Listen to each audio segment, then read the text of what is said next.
What's up, gentlemen? Good to see you guys back again for another episode of the Blind Pig, courtesy of BGObsession.com. Right now it's the trio. We could have a fourth pop in, but we'll see what happens. Top left is John. He hails as Boone. Down bottom middle is Paul. He hails as Canadian Hog. My name is Derek. You can find me at Silent Threat. Please feel free to jump on the board. Got to do the free plug and try to get the bgobsession.com out there. So more members, more fun, more contact, more conversation. It's not like there's anything that we can talk about regarding our team right now. So Hey, we have some one thing we do really well on our site is we have some really great contests. And we're already starting to get, get names of who's going to play this year. We have a great NFL pick'em game, which, I mean, our winner is usually up around 70% accuracy. So it's kind of a big boy pick'em contest. We have a fantasy football league that's super competitive. Sometimes we have multiple leagues. We have other contests as well. I think you had a new one last year, didn't you? Didn't you, Paul? I thought we had a third contest. Oh yeah, we have that crystal ball one where you pick all the division winners and playoff Yeah, teams and like in pick the all whole the way through NFL, to the right? Super Yeah. Bowl. Yep. Yeah, I haven't posted that one yet, but it is coming down the pipe. And we are so freaking nice on BGO that all you have to do is be a member. We don't charge anything, and we do give out some nice prizes at the end of the year for the top three in all those contests. So it's a lot of fun. It's free. Come on, it's a good reason to get on board and join and come hang out. up. Yep, That's right. All right, gents. We had bounced around a little bit of the topics that we might be able to dig into. I think the easiest one to jump into now. Actually, you know what, Paul, if I'm remembering correctly, you were not on after the official vote, correct? You were not able to get on that podcast. Am I remembering correctly? Are you talking about the most recent one we had? Yes. Yeah, I was here for the most recent one. Okay. Well, then forget me. Never mind. Anyways, all right. you still excited? Yeah. So I guess the first thing to jump in is the current event surrounding the DC media right now is what are the chances we actually change the name? The sexy pick right now, there's petitions going around, multiple groups, including some Native American groups that are very, very proud in their heritage, have actually started petitions to go back to Redskins. I don't know that I'm holding my breath on that one, and I can elaborate on that a little later, or if I would even want it. But I'm curious, what do you guys think? What are the likelihood that we actually change the name? I'd say within the next 24 calendar months. The name or change it back to Redskins? Shoot for both of them. I guess when I heard Jason Wright, I think the ownership group, like when they were asked about it, they really kind of stiff-armed it, and said, well, down the road, that's not a top priority. We're aware that might be an issue. But when you hear like Rivera actually slipped in a press conference and said the new name, he like it's already been, stated that the name is going to change. And that's just, I'm connecting dots there. So that could be wrong. But when you hear Jason Wright in interviews saying like, yeah, there's a pretty vocal segment of the fans that don't like Commanders. And of course we have to look at everything. I think that's a pretty good signal that it's going to change, and that probably the ownership group has already let them know, like, not right away, but we're going to move in a different direction. I don't think Redskins is on the table. And I kind of wish, I love Kevin Sheehan. I really love Kevin Sheehan. Like, if you want to hear more about how much I love him, I can go on about that. But I think a lot of him, but I wish he would kind of stop, because I think Rivera made some careless comments talking about, the name and previous traditions that a lot of people read into. Sheehan, of course, is pushing it. I just don't think, I have two thoughts about it, and then I'll shut up and I'd like to hear what Paul has to say. I think it's a new generation. We're the old guys. I'm the oldest of the three of us, obviously, but we're all older guys. we grew up with it. It's never meant anything but the football team we love. I'm not sure it ever meant anything really in reality to anyone else. And I always said, if you go to the shopping mall and shout "Go Redskins," no one's going to think you're talking about Native Americans. In the modern era, it's just always been the name of a football team. But I think the new generation, my son, his girlfriend, younger people in their 20s and even 30s, I think they have they just look at things differently. They're more careful and cautious and more socially conscious, if you want to call it that way. I'm not going to use the W word that most people would use, but I'm not sure it would be a smart thing. I don't think the NFL would ever allow it because having gone through all the pain of moving on from it. But I'm not sure it would be the way to lure new fans. And I'll even admit something that I really didn't think about until this morning. I don't know that I want it back, because we've made that hard transition to something else. Now we might hope it's something not starting with a COM when the dust settles, but we've made the transition away from the name, and to go back and then have to worry about it for the rest of our time, on earth is there going to be another wave of protests. And I just don't want the baggage that comes with it. And I know that I'm probably not in the majority with that, but that's kind of how I feel. Yeah, you make very good points, John. I agree with everything you're saying.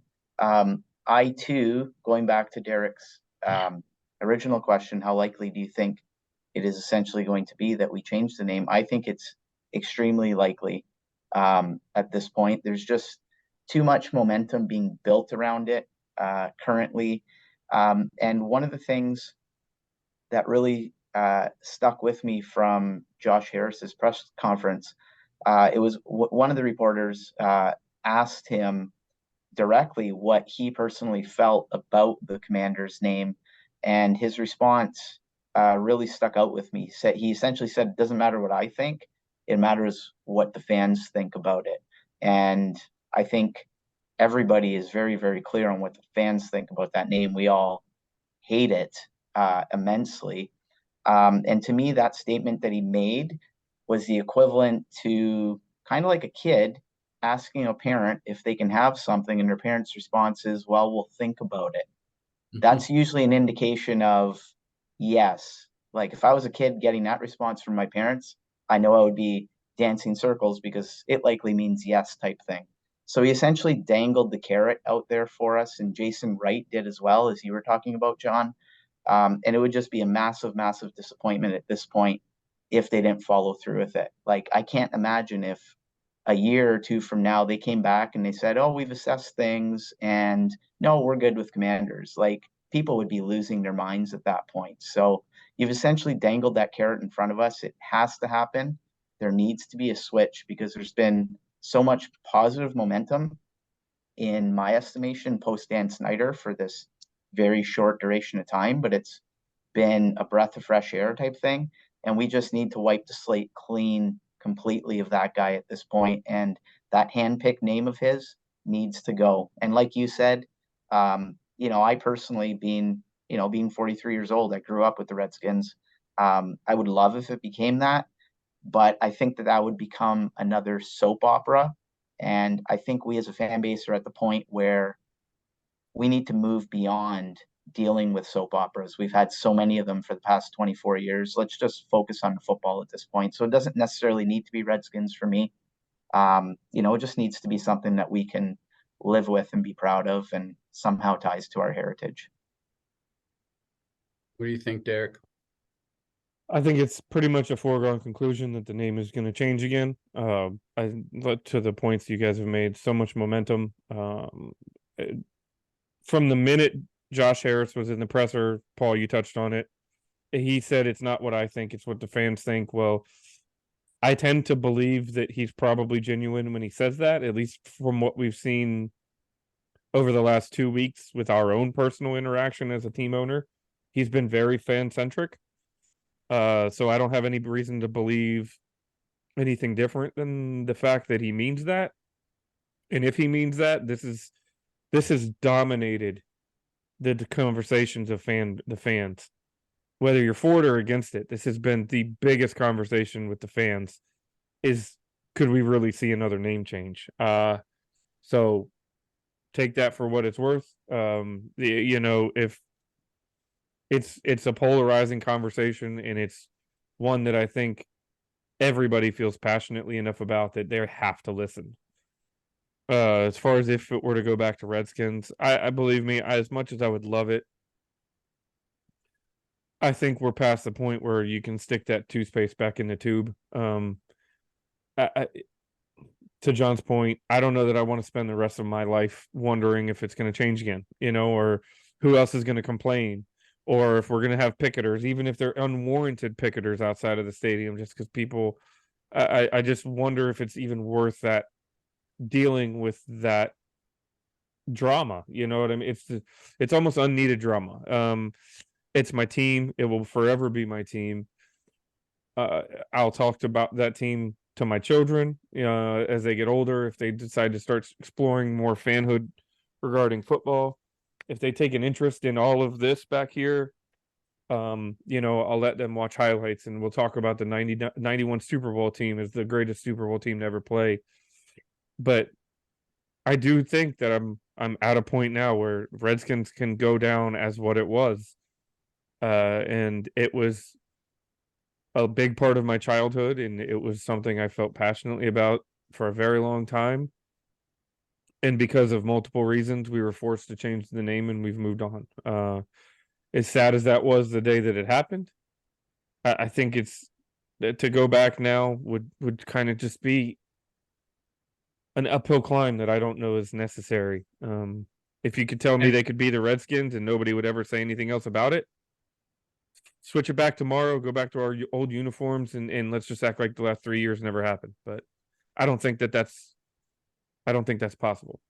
I think the other thing too, just to put a bow on it, you have to remember we're talking about Josh Harris, Mitchell Rails, and Ines.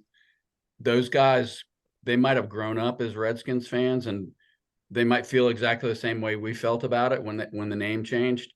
But is that really the first big major thing they want to do with the league is going back to Goodell and the owners and saying we're changing it back? You know what I'm saying? I mean, I think there's probably a pretty large contingent of the owners that would say, are you insane? Like in 2023 or 2024, whenever that conversation would happen. I just don't think the league would support it. And I'm not saying maybe they could overcome that, but I mean, I just don't think they want to go there. I really don't. As like their big first thing, there's just seems like it's highly unlikely. So I never say never after what we've seen over the last 2 years, but it doesn't seem likely to me, like all the petition stuff. I think it might drive them even further into the direction of changing the name to something that fans support. But I don't think it's going to be Redskins. That's just my gut feeling. So I hear what you're saying. I agree with what you're saying, John. But while it might not be Redskins, do you think they would ever potentially consider pushing for something that ties in a bit more closely to our heritage? Or do you think they're going to completely just avoid the whole native theme completely? I think they're going to avoid it. And, like one of the big things, well, I won't go into a big long-winded thing about it, but I think that was one of the key things is the whole push in sports to not objectify natives in any way, or people, any kind of group of people, to use them as objects or symbols. And I know I know what I would say if I heard somebody saying this on a podcast. I'd say, what about the Chiefs? What about, there's lots of examples where they haven't gotten there yet, but I think eventually those teams will have to move on to something different. And like I said, I don't have to like it or agree with it. I'm 61 years old. If we were offended by something when I was growing up, we just got a look or told to shut up. That was the end of the conversation. So it's just different times. So I would think that they're not gonna. I did see like some cool stuff, Washington Potomac's, and some cool kind of morphing of the old logo with, with Potomac's. And I think, I think in a reasonable world, maybe that would be fine. And it could be a real positive thing. But I just don't know that we're in what I would call a reasonable world anymore. I think the line has really been drawn like nothing to do with natives. I mean, we heard last go round that we couldn't have warriors, which had I think a ton of support. Couldn't have wolves or warriors, both of which we wouldn't even be talking about this tonight if they had gone with one of those names. I don't think. But we heard objections from people that those were native-y. It's like, well, first of all, and which is, they can be used in that kind of a sense, I guess, as some kind of a Native American symbol. But in everyday use, come on, a wolf is a wolf. A warrior is somebody wearing camouflage in most people's, instant thought process. So anyway. Yeah. One of the interesting things that's happening up here in the CFL, and this might just tie in very, very loosely with what we're talking about, but there are two teams, the Edmonton Elks, who had to change from Eskimos.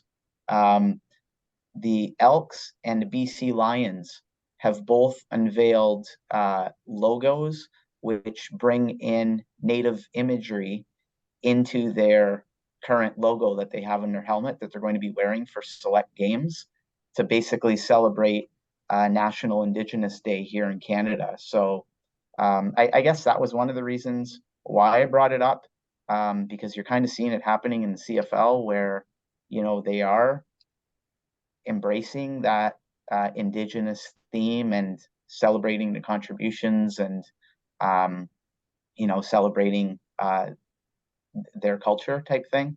And I was just, I guess, kind of wondering if there would ever be a chance of, maybe having some sort of closer direct connection to who we were, right? Well, I think what really happened was that there was that movement to remove.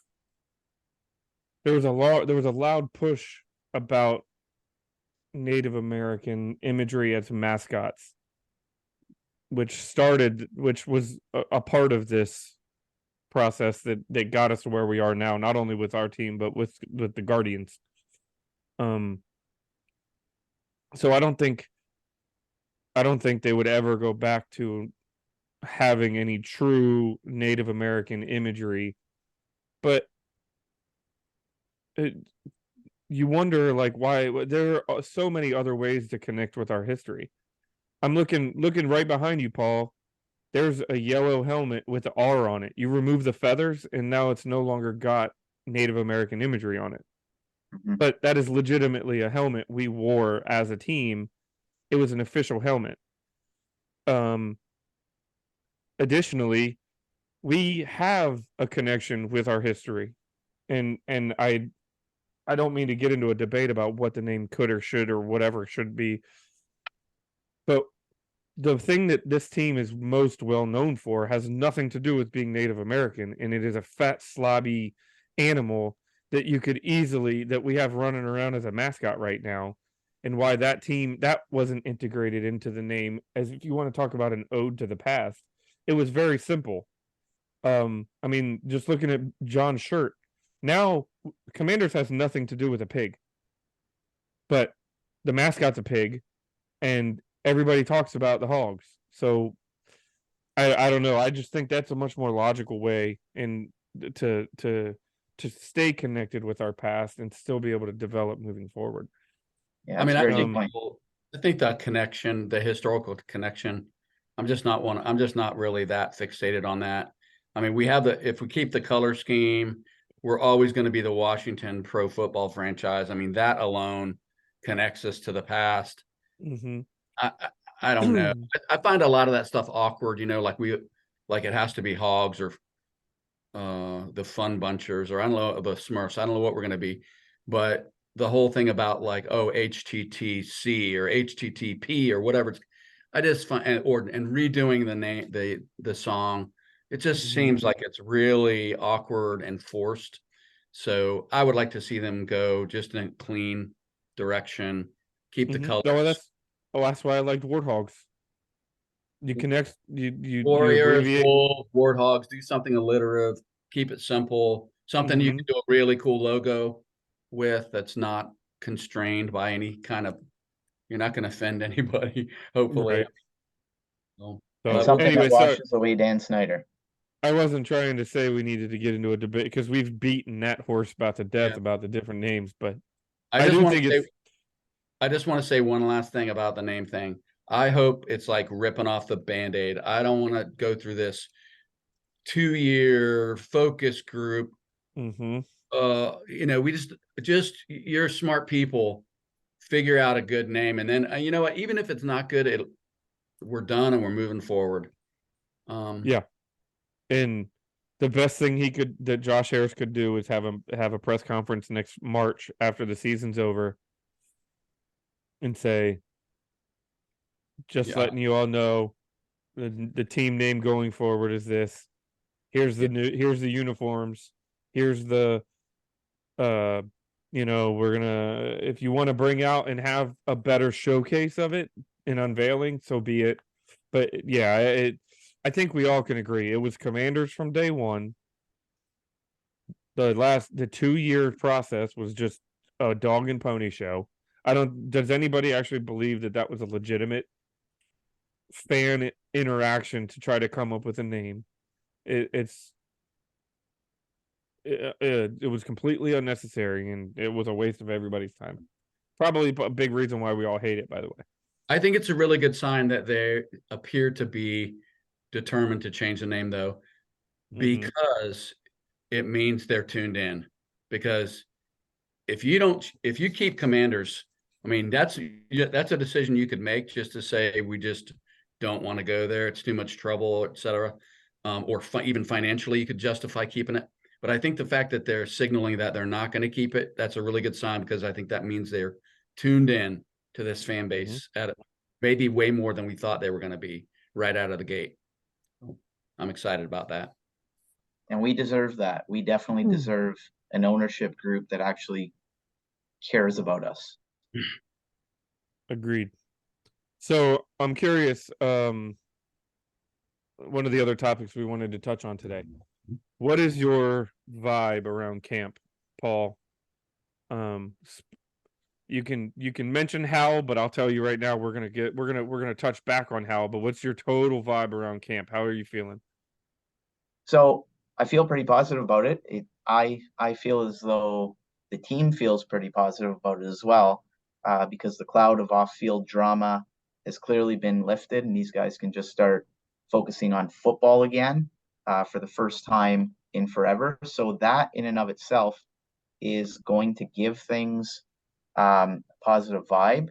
Obviously, you need to execute at some point, right? Training camp is a great time for all teams to be really, really optimistic about how they think things are going to transpire during the season, but you have to produce at some point, right? So I know people say the preseason is meaningless, but I want to see something in the preseason, because when was the last time we felt good about this team in the preseason? They usually stub their toe, right? There's always questions about the offense going into week one. I want to see this team going into that first preseason game, even the second preseason game. I want to see them looking like a functional unit for the first time in quite some time. My sense is that this defense is really going to have to lead the charge for us. I think they're going to be the tone setters, and they definitely need to be the tone setters from week one of the season, when Sam Howell is going to be basically thrown to the wolves type thing, and there's going to be some growing pains. We need that defense to be the tone setter from the get-go of week one. It can't be a slow start. They can't be going through the motions in September and October and start figuring things out come November, December. These guys need to be able to help set Howell up for success and just set the tone for what this team's going to be all about and what our identity is going to be. So, I mean, I like how things are going so far in training camp, but again, needs to come down to execution at some point. I like what I'm seeing from Eric Bieniemy, and I mean, full disclosure, I'm pretty sure Paul in Canada has not been at training camp. I don't know if Derek made it out there, but I have not made it there. But I'm a rabid fan, so I'm reading and watching every clip I can. But I like what we're seeing from Eric Bieniemy, just super active. I was thinking today, like, if I ever saw a clip of Scott Turner saying anything to any player about anything, I don't, and maybe he did. I mean, obviously he must have, right? But I like that Bieniemy seems to be super active, that if he thinks they look sloppy getting into the huddle and coming out of the huddle, but even not even putting into the play what happened on a play, the fact that he's focusing on details like, no. We don't like walk our way around and sluggishly come out of the huddle and all the rest of that. Especially with a young quarterback, I think he's setting the bar right out of the gate. I even like the spicy sentence enhancers that I hear bleeped out. I think the players know he's means business. So that's the most exciting thing to me, is seeing him and seeing Rivera kind of letting him, from what I can tell, it looks like he's got full responsibility for the offense. So I think that's a really good sign. There's a lot of player group stuff we can talk about as well. I'm really the cornerbacks. I think we might have like a pretty decent defensive backfield. When you look at, like, we already had Curl and Forrest. Forbes seems like, and again, just like what you said, Paul, it's training camp against our offense, such as it is right now. But Forbes is already like showing the ball hawking stuff and showing, I mean, even our best, he's kind of blanketing guys like Dotson and McLaurin, who are not easy to cover. He seems like he might be the real deal. That might have been a really good pick, with the caveat that it's preseason. And St. Just is also another guy whose name I keep hearing, as far as like looking like he's taken another step. And he played pretty well in flashes up to now. So I think that could be a strength on top of the D line that we have. Those are the things I'm most excited about. And I'm excited about the RPO. I had a little fan. I had chills watching that little flip pass they had Howell do, underhanded flip pass. In the red only zone. seen one other guy do that in an NFL game, and his name starts with P. His last name starts with M. So I don't know whether they'll have Sam Howell doing that kind of thing in live action, but it's exciting to see.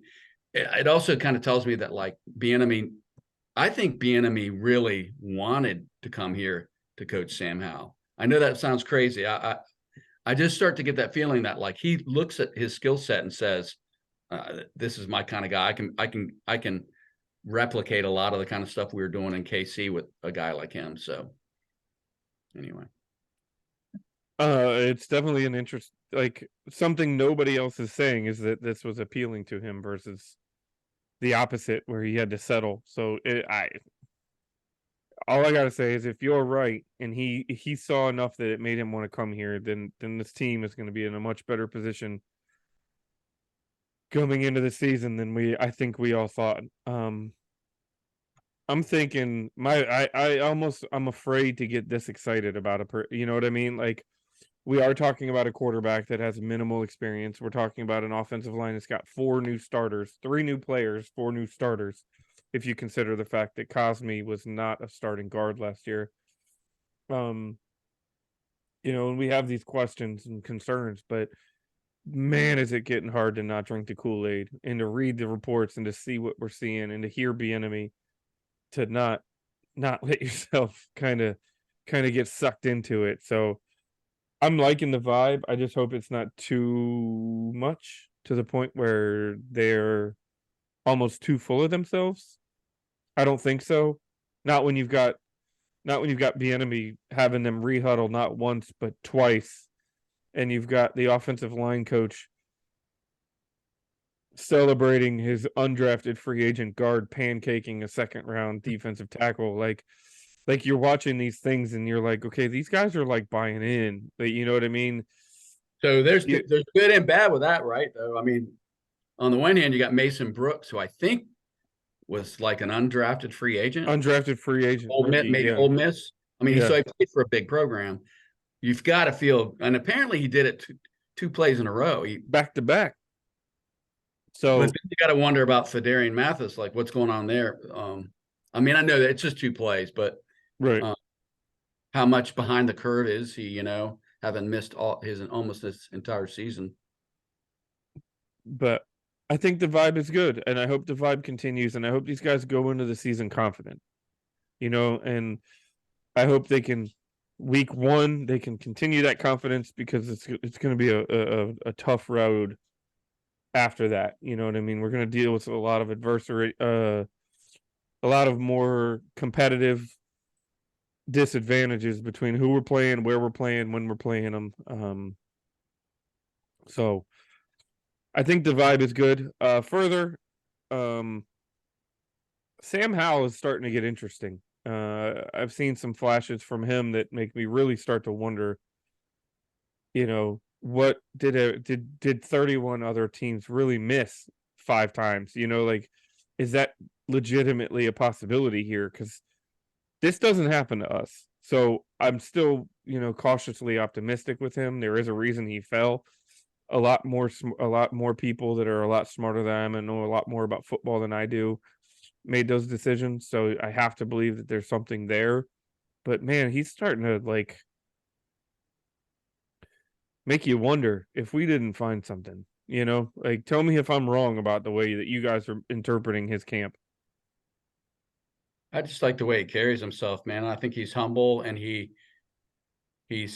doesn't say stupid things, which actually matters. I think a rookie quarterback, you don't want to go out there and say something that gets interpreted that you think you're entrenched as a starter, or you've got it all figured out, and rest in peace. Sometimes Haskins would do that kind of thing, or at least put forth the vibe that he was like that he was the starter and that was that. And I don't get any of that from Hal. He seems like, I haven't heard anything like he's having trouble picking up Eric Bieniemy's offense. What I hear is that he knows it like the back of his hand, at least in textbook form. In other words, he did the studying. I believe he took some of the receivers down to Florida, so he's done some stuff on his own to try to make stronger connections, because I hadn't thought about this, but he said he had never thrown a pass to Terry McLaurin, even in practice, until the Dallas week, for the Dallas week, which, man, that's so he's got some work to do, on the chemistry side of things.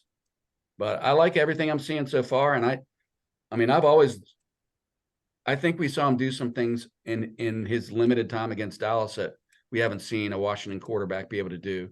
That ability to escape pressure and use his feet, intelligently use his feet, and get rid of the ball quickly, which I think that's going to be a huge factor in his play and the offensive play calling with our O-line.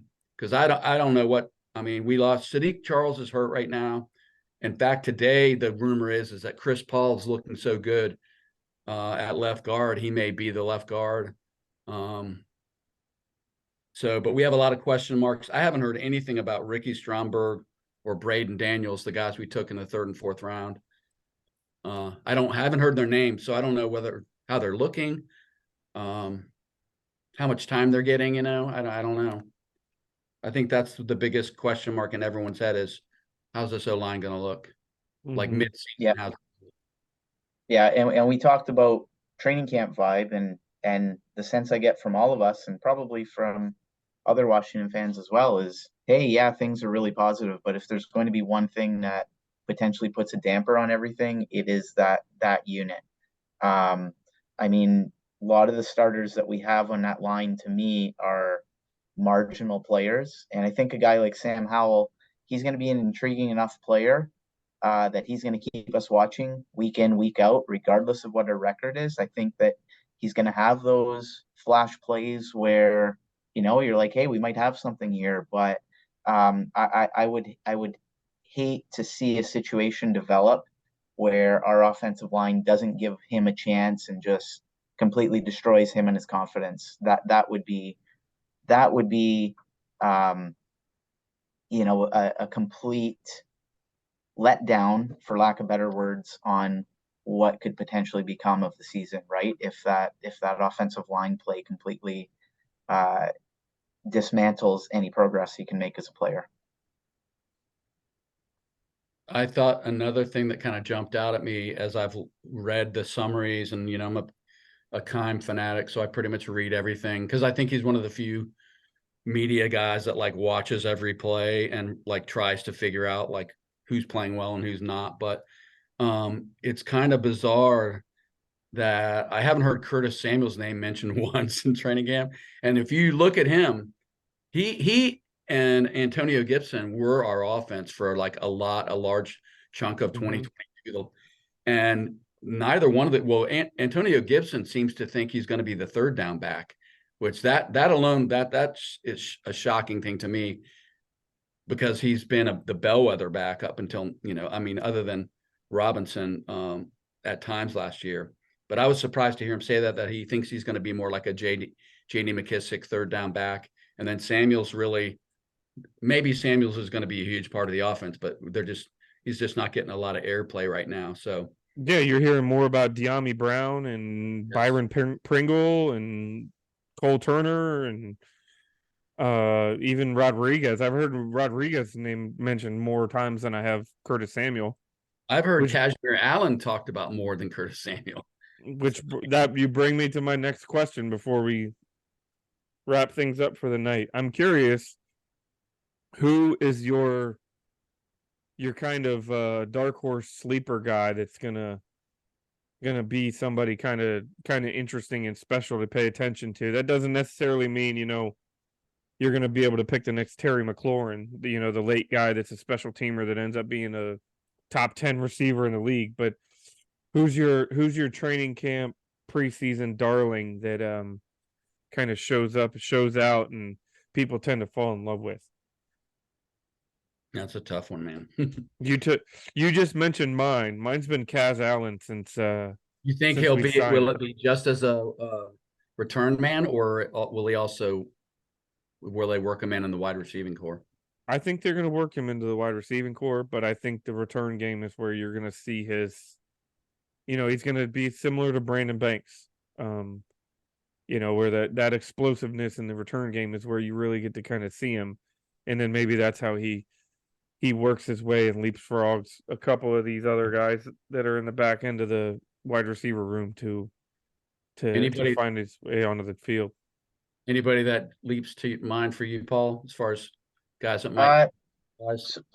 So I'm going to say two names, and they might not necessarily be the types of players that you immediately think of when you think sleeper, but I'm going to say Byron Pringle as one, just because of his familiarity with Eric Bieniemy and his system. I think he's likely going to be a guy that they lean on quite a bit throughout the preseason. I think that his familiarity with Bieniemy's play calling and offensive system will give him a bit of an advantage over the course of the preseason. So I think he might be a player that shows up and intrigues people.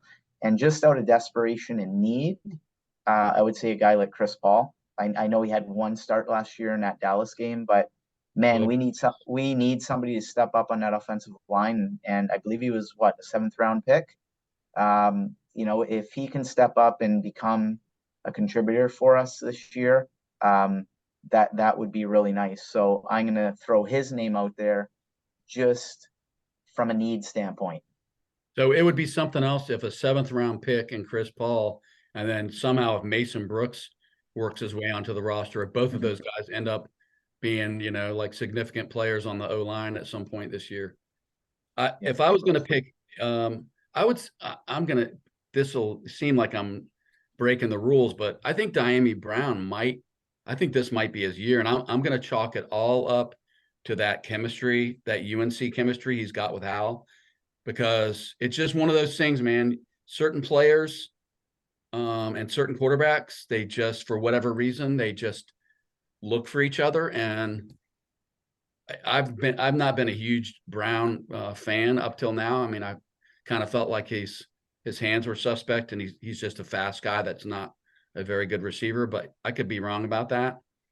And I don't know, what I'm hearing and what I'm seeing in camp is he looks like he's playing at a pretty high level. I think if you ask Rivera the question of guys that have had really great camps, that would be one of them. And then go ahead. Sorry. I was to say, and further with De'Ami Brown, you wonder how much he's been limited in his ability because of the lack of arm. I mean, Yes. what kind of if we had a guy, Right. De'Ami Brown's the world doesn't help if you can't get the ball there right on time. De'Ami Brown's biggest game of his career came last year on 2 catches, right, where he just absolutely smoked the defense, and it just happened that Wentz was playing that game, if I'm remembering correctly, and he had enough to get it out there. I mean, is that the kind of player that Brown can can be? But then again, how many times do we see Scott Turner calling him on a dig or a crossing route or something? Something that you wonder if we were miscasting our talent. I think we gotta hope that Cole Turner is another guy that because he really didn't have a chance last year to do anything, and I'd also like to see Chris Rodriguez, what he can do if Antonio Gibson's going to be kind of relegated to the third down back. I think Rodriguez is going to get some play. So, well, could we also see another side of Brian Robinson? If he's 100%, could we see more explosiveness? Could we see? I don't know, man. There's a lot of could we's. It's not just Brian Robinson, right? Although he obviously, what he came back from is insane. But you got a healthy Chase Young, even though again, I'm not sold on Chase Young, and a healthy Logan Thomas. I mean, that's a lot of talent in those 3 guys alone. If they can stay healthy, knock on wood, that's a big plus to your roster right there. And Mathis, I mean, there's a lot. We had a lot of injuries. We've had a lot of injuries. So if we can just stay relatively healthy, I just wanted to mention a couple of negatives. Let's go out on a negative. What the realistic? Jamin Davis, I don't know what the hell to say about that guy. I almost wish they would just cut him just to make a statement. Except, that happens to be one of the position groups we don't have a lot of depth at. But I think what he is alleged to have done is, I mean, I don't want to say king of the knuckleheads, but you might be competing for the top of the league right now in that category. You have a reckless driving, I think he had an 89 mile per hour in a 45 after seeing one of his buddy's girlfriends get killed in a crash. And then a couple weeks later, you're doing 114 in a 45 mile an hour zone in the middle of the day. To me, and that's kind of like how you're talking about, we want our players going out in the community. Well, not at 114 miles an hour. I mean, I don't think we want a player that does something that stupid on the roster, but I know Rivera said that he's going to let the process work through or whatever, but that's just disappointing because I think it also frustrates you even more about why they've known about this. Frustrates you even more about why we didn't address the position more. I mean, God forbid, knock on wood, Cody Barton goes down and Jamin Davis is suspended for the first 6 games of the season or something. You know what I mean? You don't know anymore. I think we need to pitch in for a U-Haul for Don Geronimo and him. They can take the trip out west together. He gone. He got fired from Big 100, and he missed the memo, I guess. He put out a statement yesterday. The last thing I had, I just wanted to mention this, and I looked up some stats just out of curiosity. I was really hoping, I like Joey Sly, but he cannot be the Joey Sly he was last year in 2023. And they brought in this guy, Michael Badgley, who's been in the league one more season. He's been on 7 teams. I think he was San Diego, the Chargers kicker for the first 3 seasons or so. Then he's kind of bounced around, but he's been in the league about the same amount of time as Sly. Here are their stats. On field goals, Sly has a career 83% completion rate or make rate. Michael Badgley has almost an 82%. So it's pretty much a wash on field goals. On extra points, Badgley has made almost 97% of his extra points. Sly has made 87% of his Mm-hmm. extra points. And then here's the one that gets your attention. On touchback percentage, Sly has made 82% of his kicks have been touchbacks, kickoffs. Michael Badgley, 21%. He doesn't have the leg. So why are we? So that's my question to you guys: is why are we bringing in someone to compete with Joey Sly, who can't kick, who can't? Right, because I believe We can't go with Michael Badgley. That's why he's not on an NFL team right now. Is right, because and beyond in today's era that can't put it through the end zone just because they make all their extra points. So right, because Tress Way is already. I believe they've already come out and said Tress Way is not going to do kickoffs. So the likelihood of you signing Badgley is almost zero. right. So it's kind of like it's a no competition, right? Mm-hmm. So I'm disappointed in that because I think Sly needs some heat on him. Agreed. After last year. But anyway, that's what I got. Overall, camp has been really exciting, and I love the fans. 10,000 fans on a weekend.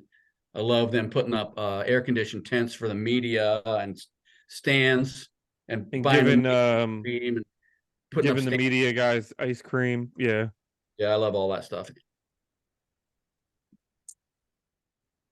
Well, Needs to gentlemen, translate into wins though, ultimately, right? mm-hmm. We hope. So yeah. So we're only like 10 days out from our preseason opener. 9 days. I want to August say 11th. like in Cleveland, maybe. Is that right? Friday night. Yep. So I can't wait for that. Yep. All right, But boys. remember Osaka. I will never forget Osaka. No, you would never forget Osaka. All right, gentlemen, it's been a pleasure, and we'll probably loop back around at least once or twice before the season starts. Oh yeah. All right, boys. Good one, guys.